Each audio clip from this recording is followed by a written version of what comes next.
आज हम सीखेंगे equation of tangent and normal in different conditions for an ellipse. पहले हम इक्वेशन ऑफ टेंजेंट सीखते हैं।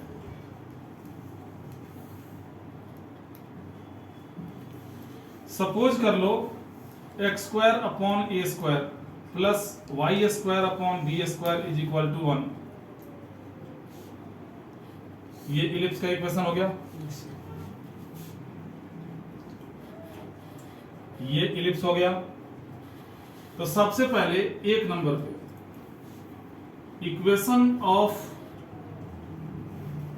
Tangent at x1 y1। वैसे इक्वेशन रटने के लिए तो मैं कुछ बोलूंगा ही नहीं, इक्वेशन बनाने का तरीका अलग है, लेकिन उसमें लग जाएगा तुम्हें समय। पॉइंट मिल गया, डिफरेंशिएट करके dy बाई dx निकालोगे और इसी पॉइंट को डाल दोगे तो स्लोप मिल जाएगा। और स्लोप और पॉइंट को स्टार फॉर्मूले में डाल दोगे तो इक्वेशन बन जाएगा। मैंने क्या बोला एक बार वैसे तुम लोगों को बता देना चाहिए। वैसे हमारे पास एक ट्रिक है जो हर बार मैं बता रहा हूं कि जब भी टेंजेंट का इक्वेशन हो बनाना हो, एक्स स्क्वायर की जगह पे x(x1) डाल दो, वाई स्क्वायर की जगह पे क्या डालते हैं y(y1), x की जगह पे x plus x1 upon 2, y की जगह पे y प्लस y1 अपॉन 2। यही ट्रिक बताया था ना। तो अगर तुम्हें टेंजेंट का इक्वेशन बनाना है, equation of tangent eight x1 y1 is क्या बन जाएगा, एक्स स्क्वायर की जगह पे x(x1) डाल दोगे upon a square, y square की जगह पे y(y1) डाल दोगे upon b square is equal to 1। ये बन गया। लेकिन जिन बच्चों को ये बात पता नहीं है वो या तो इसको रटेंगे, या एक और तरीका है। क्या तरीका है? जो प्रॉपर इसका तरीका है, प्रॉपर चैनल से जब आओगे तो पॉइंट तुम्हें मालूम है और टेंजेंट एक लाइन ही तो होता है। स्लोप पहले निकालो। कैसे निकालोगे स्लोप? डिफरेंशिएट कर दो। देखो 1 अपॉन ए स्क्वायर है कांस्टेंट, एक्स स्क्वायर का डेरिवेटिव हो गया 2x। 1 अपॉन बी स्क्वायर है कांस्टेंट, वाई स्क्वायर का डेरिवेटिव हो गया 2y dy बाई dx, और 1 का डेरिवेटिव हो गया 0। हमें क्या मिल गया? 2y upon b square into dy by dx is equal to minus 2x upon a square, 2 से 2 कट गया। dy अपॉन dx क्या मिलेगा? Minus B square upon a square into x upon में y। जब इसमें पॉइंट x1 y1 डाल दोगे तो स्लोप मिल जाएगा, यानी स्लोप ऑफ टेंजेंट क्या हो जाएगा? Slope of tangent is minus B square upon a square into x1 upon y1 मिल गया। ये रहा स्लोप और ये रहा पॉइंट। अब स्टार फॉर्मूले में डाल दो। इक्वेशन बनाने का स्टार फॉर्मूला क्या होता है? Equation of tangent is x minus x1 into में स्लोप डाल दो B square x1 upon minus का ए स्क्वायर y1, माइनस साइन को नीचे ले लिया, is equal to y minus y1। यही होता है ना। इसका इंटू इससे होगा और इसका इंटू इससे होगा। बी स्क्वायर x1 का x से इंटू करोगे तो क्या बनेगा? बी स्क्वायर x(x1) बनेगा, और इसका x1 से करोगे तो बी स्क्वायर x1 स्क्वायर बनेगा। इसका इंटू y से करोगे तो माइनस ए स्क्वायर y(y1) हो जाएगा। इसका इससे इंटू करोगे तो plus a square y1 square हो जाएगा। वेरिएबल वाले पार्ट को एक तरफ ले आओ, यानी b square into x(x1) plus a square into y(y1) is equal to b square x1 square plus a square y1 square. अब क्या करो, दोनों तरफ ए स्क्वायर बी स्क्वायर से डिवाइड कर दो।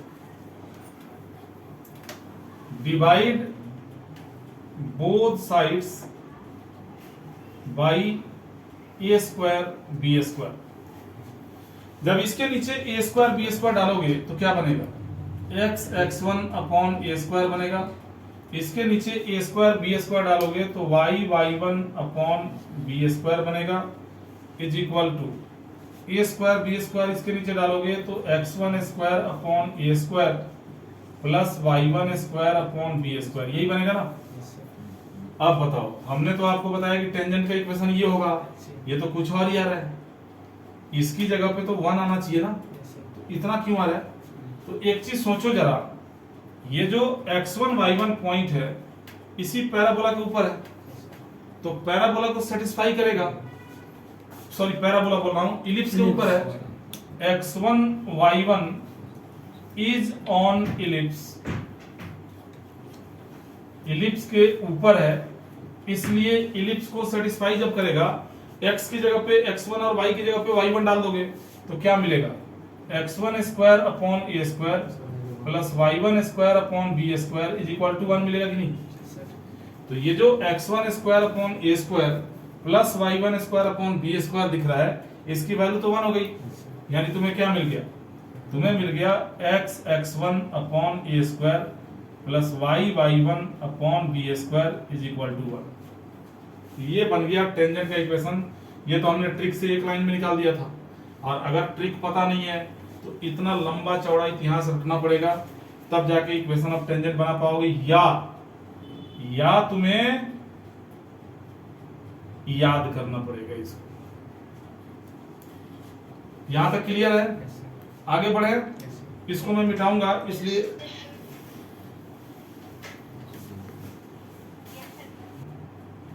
अब देखो,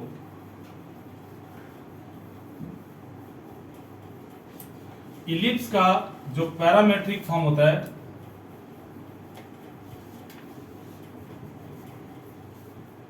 वो क्या होता है, parametric form of an ellipse.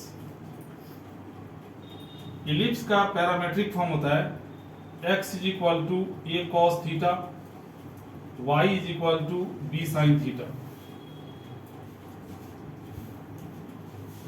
a को x के नीचे कर दो, b को y के नीचे कर दो, स्क्वायर करके जोड़ दो, इलिप्स का इक्वेशन बन जाएगा।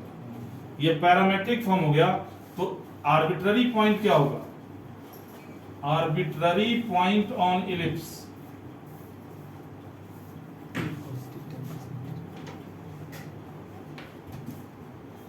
आर्बिट्ररी पॉइंट ऑन इलिप्स क्या होगा,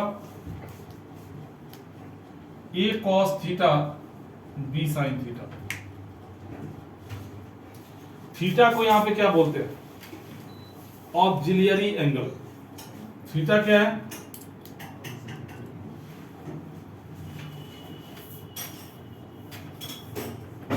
ऑक्सिलियरी,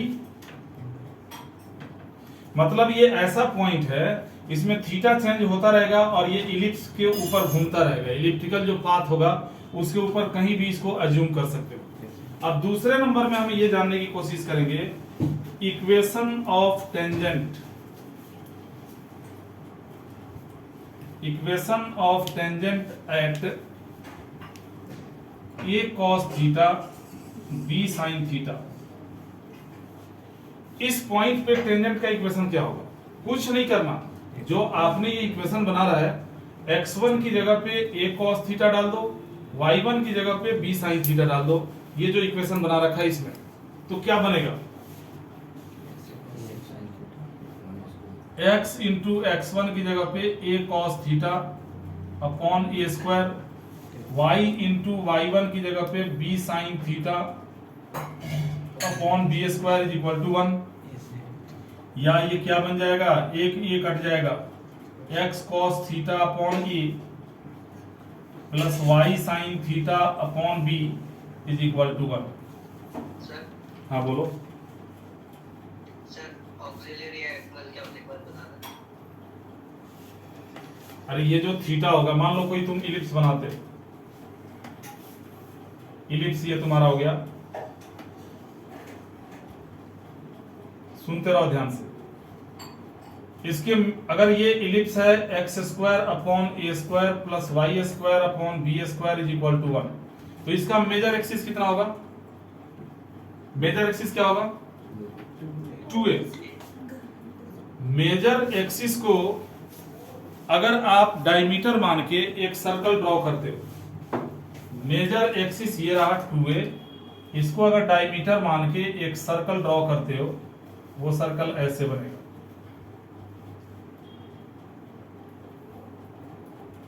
बनेगा कि नहीं, पहले बताओ। इसको हम बोलते हैं ऑक्सिलियरी सर्कल, और इस ऑक्सिलियरी सर्कल का इक्वेशन क्या होगा? ऑक्सिलियरी सर्कल रेडियस ए हो गया ना, और सेंटर 0 0 हो गया, तो इसका इक्वेशन होगा x square plus Y square is equal to A square. इसके ऊपर कोई पॉइंट लेते हैं, ठीक है, और यहां से परपेंडिकुलर डाल देते हैं, और एक यहां से डाल देते हैं।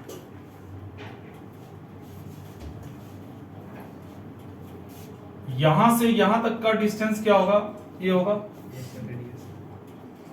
ये जो थीटा यहां पे एंगल बनेगा ना, यही है ऑक्सिलियरी एंगल। अब अगर तुम सर्कल की बात करो तो इस ट्रायंगल में ये बेस कितना हो जाएगा? a cos theta. हाइट कितना हो जाएगा? a sin theta. यानी ये पॉइंट क्या हो जाएगा? a cos theta a sin theta. तो ये तो हो गया सर्कल का पैरामेट्रिक फॉर्म। अगर मान लो पॉइंट तुम इसके ऊपर लेते हो, यहां पे तुम्हें जो पॉइंट मिलेगा a cos थीटा तो मिलेगा, लेकिन ये मिलेगा तुम्हारा b sin थीटा। ये जो एंगल है ना, जब पॉइंट यहां से मूव करेगा, यहां पे आ जाओगे तो थीटा चेंज होगा, यहां होगे तो भी चेंज होगा, यहां जाओगे तो भी चेंज होगा। पॉइंट के साथ साथ ये थीटा चेंज होता रहेगा, यानी ये ऑक्सिलियरी एंगल चेंज होता रहेगा। इसलिए हम इसको आर्बिट्ररी पॉइंट भी बोलते हैं, और ये इलिप्स के हर कंडीशन को सेटिस्फाई करेगा। अब आगे बढ़ो। ये तो हो गया पैरामेट्रिक फॉर्म में टेंजेंट का इक्वेशन, ये हो गया x1 y1 पॉइंट पे टेंजेंट का इक्वेशन। अगर स्लोप के फॉर्म में चाहिए टेंजेंट का इक्वेशन, तब कैसे बनाओगे? और स्लोप के फॉर्म में अगर चाहिए तो पॉइंट क्या होगा? ये दोनों चीजें तुम्हें जाननी पड़ेगी। ये कैसे जानोगे? तो पहले इसको स्लोप इंटरसेप्ट फॉर्म में कन्वर्ट करो, देखते रहो। स्लोप इंटरसेप्ट फॉर्म क्या होता है? y is equal to mx plus c, यानी तुम लिखोगे y sine theta upon b is equal to मिलेगा माइनस का x cos theta upon a minus का प्लस का 1। यहां से साइन थीटा अपॉन b को हटा दो, b इंटू में जाएगा, साइन नीचे आएगा, तो y इज इक्वल टू क्या हो गया? Minus b upon a cot theta plus b upon sine theta, यही बनेगा ना। x कहाँ है? x यहां पे आएगा,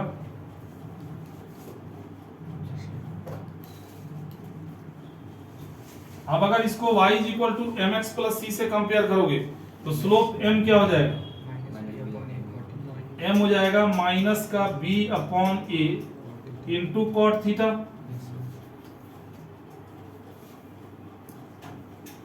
तो कॉट थीटा की वैल्यू क्या आएगी बच्चों? माइनस का am अपॉन में b। देखते रहो ध्यान से, रटना कुछ भी नहीं। हमें साइन की भी, चलो यहां तो हम m डाल देंगे, ठीक है, y is equal to M X हो गया। साइन की भी तो वैल्यू चाहिए, तो अगर तुम्हारे पास कॉट की वैल्यू है तो साइन की वैल्यू तो आराम से निकाल सकते हो, या साइन ऊपर जाके कॉसेक बन जाएगा, कॉसेक की वैल्यू निकाल लो। क्यों? एक ट्रायंगल बना दो, कॉट थीटा जो दिया है इसके लिए एक ट्रायंगल बना दो। कॉट होता है b अपॉन p, b हो गया माइनस am, p हो गया b, h कितना होगा? अंडर रूट इसका स्क्वायर प्लस इसका स्क्वायर, यानी a square m square plus में b स्क्वायर। अब इसी इक्वेशन को क्या लिखोगे? इक्वेशन ऑफ टेंजेंट अब क्या बन जाएगा? y इज इक्वल टू, इसको m माना था तो mx हो गया। और ये देखो, ये साइन ऊपर जाएगा, कॉसेक बनेगा, तो b इंटू कॉसेक की वैल्यू निकालो यहां से। कॉसेक की वैल्यू होती है h/p, यानी हो जाएगा under root a square m square plus b square upon में b से b कट गया, यानी y is equal to mx plus under root a square m square plus b square is slope intercept form.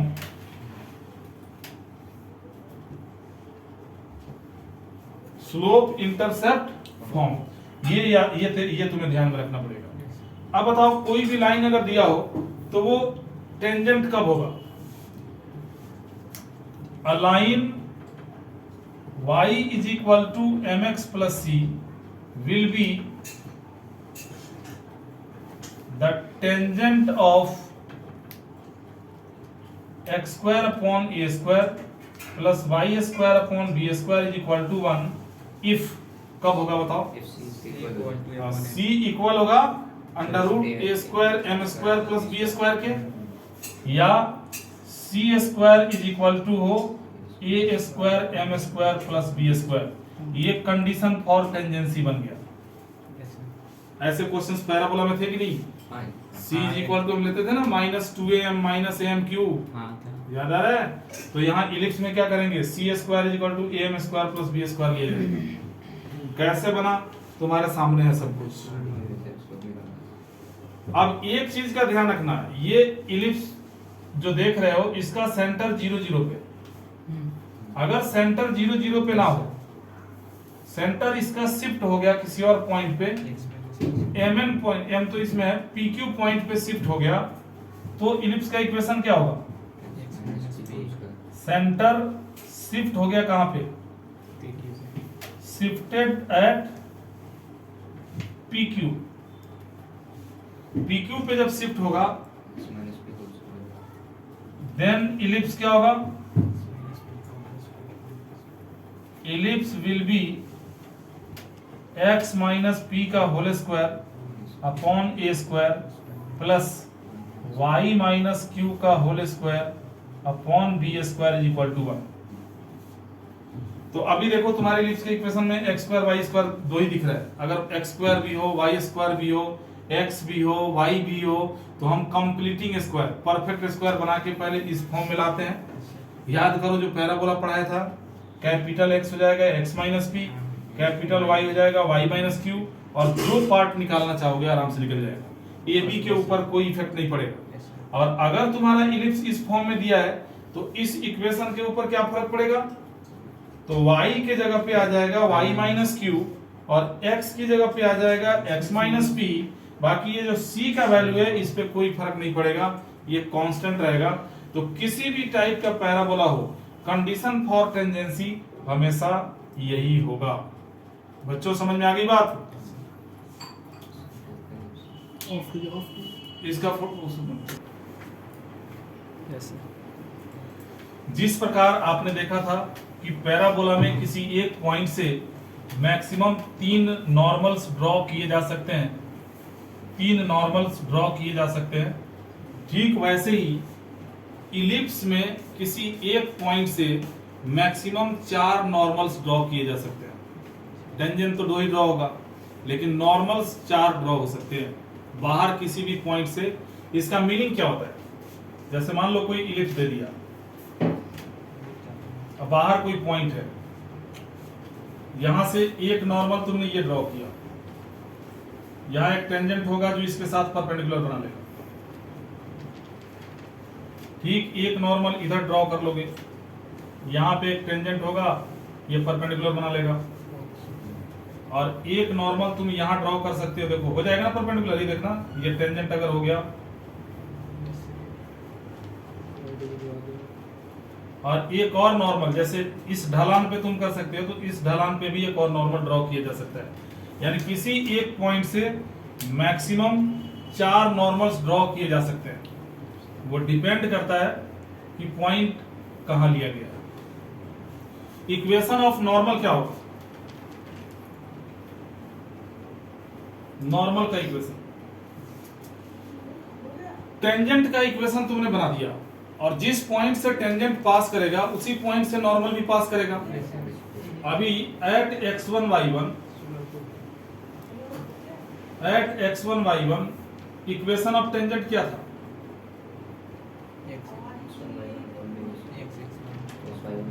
x(x1) upon a square plus y(y1) upon b square is equal to 1। आप लोगों को मैंने straight line में ये पढ़ाया था कि अगर दो लाइंस परपेंडिकुलर हो, इसका इक्वेशन है ax plus by plus c बराबर 0। तो इसका इक्वेशन क्या हो जाएगा? bx minus ay। यस, इनके x और y के कोफिशिएंट्स को आपस में बदल देते हैं और y का साइन चेंज कर देते हैं। और कोफिशिएंट को साइन के साथ नहीं उठाते, सिर्फ मैग्नीट्यूड बदलते हैं, साइन सिर्फ y का चेंज करते हैं। तो अब ये बताओ कि इक्वेशन ऑफ नॉर्मल क्या हो जाएगा? नॉर्मल का इक्वेशन x का कोफिशिएंट है x1 upon a square, y का कोफिशिएंट है y1 अपॉन b स्क्वायर, इसका कोफिशिएंट इसके साथ, इसका कोफिशिएंट इसके साथ, तो क्या बनेगा? x y1 upon b square minus y x1 upon a square is equal to क्या हो गया? या प्लस के बराबर 0, तुम्हारी मर्जी है। अब x1 y1 जो होगा लाइज ऑन इट, भाई x1 y1 इसको भी तो सेटिस्फाई करेगा कि ये की वैल्यू निकालने के लिए ऐसा करना पड़ेगा। तो x1 y1 को जब xy की जगह पे डालोगे तो क्या मिलेगा? x1 y1 upon b square minus x1 y1 upon a square is equal to के मिल गया। के की जगह पे यही उठा के डाल दो, इक्वेशन ऑफ नॉर्मल कंप्लीट हो जाएगा। Equation of normal is x y1 upon b square minus y x1 upon a square is equal to x1 y1 upon b square minus x1 y1 upon a square. ये normal का equation बन गया। इसको और ज्यादा अगर सही करना हो तो y1 और b स्क्वायर एक साथ जब करोगे, इन दोनों को एक साथ जब करोगे, x y1 upon b square minus x1 y1 upon b square is equal to, तो आ जाओ बच्चों, तो ये x1 y1 upon b square को इधर कर दिए तो माइनस में आ गया। इसे उठा के इधर करोगे तो y x1 upon a square minus x1 y1 upon a square बन गया। अब देखो इन दोनों में से y1 कॉमन हो रहा है कि नहीं हो रहा है? x minus x1 into y1 upon b square is equal to, इन दोनों में से x1 कॉमन हो रहा है, y minus y1 into x1 upon a square, ये बन गया तुम्हारे नॉर्मल का इक्वेशन। अब यही अगर तुम्हें a cos theta b sin theta पे चाहिए, at a cos theta b sin theta, कुछ नहीं करना है, x1 y1 की जगह पे इन दोनों वैल्यूज को प्लेस कर देना। तो ये हो जाएगा इक्वेशन ऑफ नॉर्मल क्या हो जाएगा?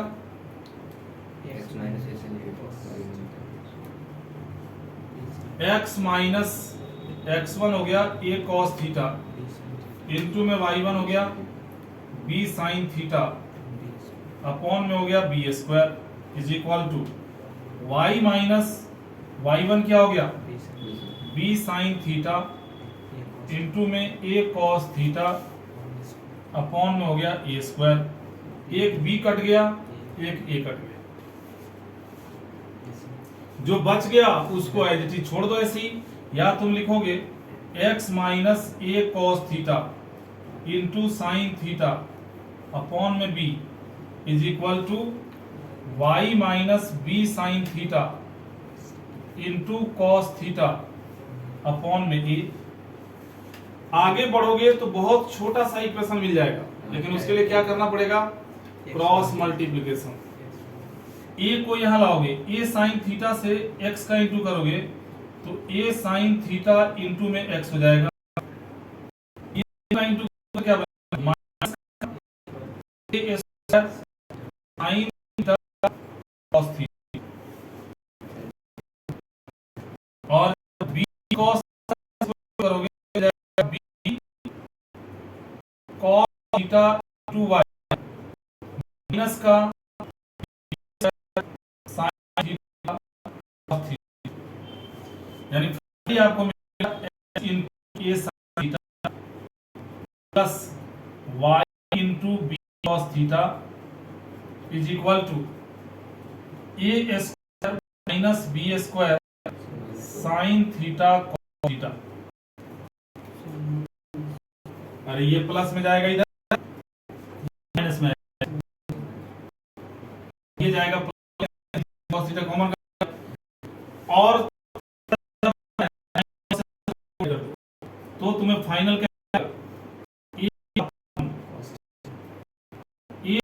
Theta two X minus cos theta two is equal to A square minus B square, ये रहा नॉर्मल का इक्वेशन। नॉर्मल का एक इक्वेशन आपको यहां मिल गया x1 y1 पॉइंट, दूसरा यहां मैट्रिक फॉर्म में sec theta into x minus b cos theta is equal to a square minus b square. और छोटी छोटी दो तीन चीजें और बच रही। अच्छा एक चीज तो हमने पिछले, चलो तो छूट ही गया, कोई बात नहीं, उसकी जरूरत नहीं पड़ेगी। जैसे पिछले क्वेश्चन में हमने जो करवाया था, पिछली बार जो करवाया था टेंजेंट के इक्वेशन में, अब देख लो एक छोटा सा पॉइंट, डायरेक्टर सर्कल क्या होता है। डायरेक्टर सर्कल, इस डायरेक्टर सर्कल के साथ ही ये टॉपिक खत्म होगा, फिर हाइपरबोला शुरू होगा। और जब दोनों पढ़ लोगे तो दो चार इनके कॉमन पॉइंट्स हैं, उसको बता के हाइपरबोला में भी मेरे को बेसिक हाइपरबोला पढ़ाना पड़ेगा। ये टेंजेंट और नॉर्मल के जो इक्वेशन है ये खुद से तुम बना सकते हो। मैं लिख के दे दूंगा कि ये टेंजेंट का इक्वेशन होता है इस कंडीशन में, उसका डेरिवेशन तुम खुद से कर सकते हो जो तरीका मैंने बताया। और इलिप्स के क्वेश्चंस जिस तरीके से सॉल्व किए जाते हैं, हाइपरबोला के क्वेश्चंस भी उसी तरीके से सॉल्व किए जाते हैं। डायरेक्टर सर्कल क्या होता है? Director circle is locus of a point where the pair of tangents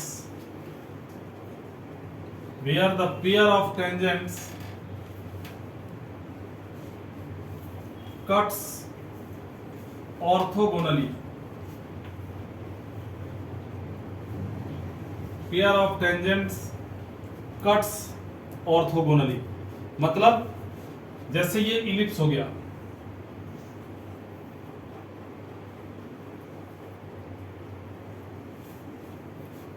अब इस पे ऐसे टेंजेंट ड्रॉ करना है जो आपस में 90 का एंगल बनाए। जैसे एक टेंजेंट ये तुमने ड्रॉ कर दिया, यहाँ 90 का एंगल बन गया। एक टेंजेंट तुमने यहां से ड्रॉ किया,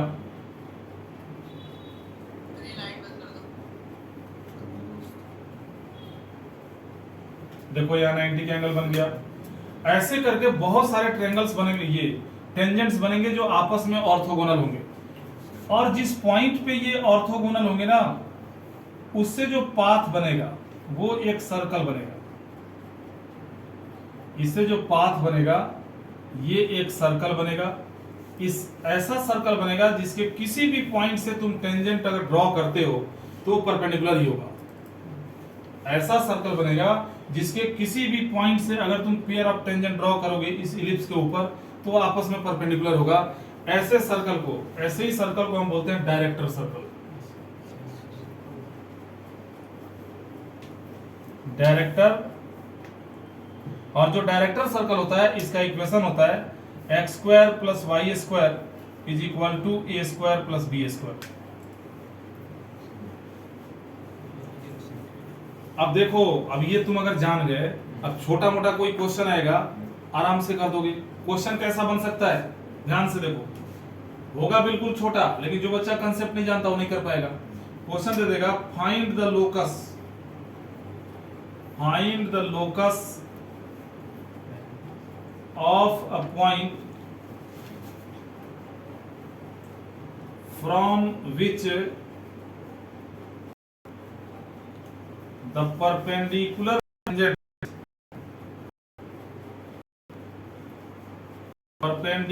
tangents drawn to a curve 9x square plus 4y square is equal to 36। जैसे ही तुमने क्वेश्चन को पढ़ा कि find the locus of a point from which the perpendicular tangents drawn to a curve this, और curve देखा तुमने, ये तो इलिप्स है, तुम्हें पता चल गया कि अरे ये तो डायरेक्टर सर्कल बनेगा, उस पॉइंट का लोकस क्या बनेगा, तो तुम सीधा आंसर लिखोगे, सिर्फ तुम्हें ए और बी की वैल्यू निकालनी होगी। तो इसको स्टैंडर्ड फॉर्म में लिखने के लिए 36 से डिवाइड कर दोगे, इसको करोगे तो हो जाएगा x square upon 4 plus y square upon 9 is equal to 1 हो गया। a स्क्वायर का वैल्यू कितना हो गया, 9 हो गया, b स्क्वायर का वैल्यू 4 हो गया, बड़े वाले को हम a स्क्वायर मानते हैं। तो रिक्वायर्ड लोकस क्या होगा, रिक्वायर्ड लोकस इज, जो रिक्वायर्ड लोकस बनेगा ये बनेगा x square plus y square is equal to a का स्क्वायर प्लस b स्क्वायर, यानी x square plus y square is equal to 13। ये तुम्हारा आंसर हो गया। यानी इस इलिप्स का जो डायरेक्टर सर्कल होगा उसका इक्वेशन होगा x square plus y square is equal to 13। तो डायरेक्टर सर्कल समझ गए।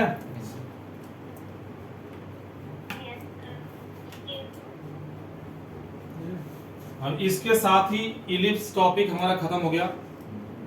अब जो हमारी अगली क्लास होगी उसमें कोनिक सेक्शन क्या पूरा हमारा कोऑर्डिनेट ज्योमेट्री खत्म हो जाएगा, उसमें